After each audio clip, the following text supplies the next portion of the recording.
Algérie a obtenu une victoire définitive contre le milliardaire égyptien Naguib Souiri dans l'affaire de Djezzy, annonce ce lundi 21 septembre le cabinet Shearman & Sterling. Le 17 septembre 2020, le Centre international pour le règlement des différends relatifs aux investissements, CIRDI, organisme d'arbitrage de la Banque mondiale, a rejeté le recours en annulation formé par le groupe Orascom, détenu et contrôlé par le milliardaire égyptien Naguib Souiri, à l'encontre de la sentence CIRDI rendue en 2017 en faveur de l'Algérie, affirme le cabinet d'avocats qui a représenté l'Algérie. Cette affaire remonte à octobre 2012.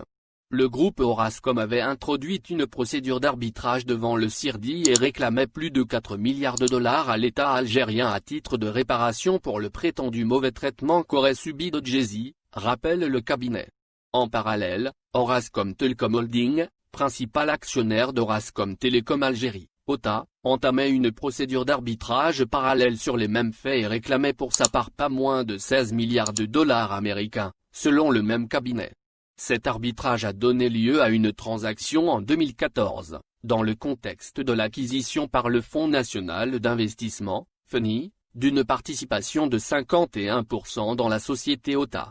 Le groupe Orascom soutenait que la transaction intervenue avec OTAH en 2014 n'avait aucun impact sur sa procédure d'arbitrage contre l'Algérie, Shearman & Sterling. Mais, le 31 mai 2017, le tribunal arbitral a rejeté l'intégralité des demandes du groupe Orascom en les déclarant irrecevables, en considérant que le comportement du groupe propriété de Souiri constituait un abus de procédure, que le tribunal a qualifié d'abus de droit. Le tribunal arbitral a ordonné au groupe Orascom de rembourser à l'État algérien les montants versés au CIRDI au titre des frais d'arbitrage et de rembourser la moitié des honoraires d'avocats et autres frais de procédure, soit un montant total de plus de 3,5 millions de dollars américains. Non satisfait de cette sentence, le groupe Orascom est revenu à la charge en septembre en demandant au CIRDI de l'annuler, soutenant que le tribunal aurait commis une inobservation grave d'une règle fondamentale de procédure, qu'il aurait manifestement excédé ses pouvoirs et qu'il n'aurait pas suffisamment motivé la sentence.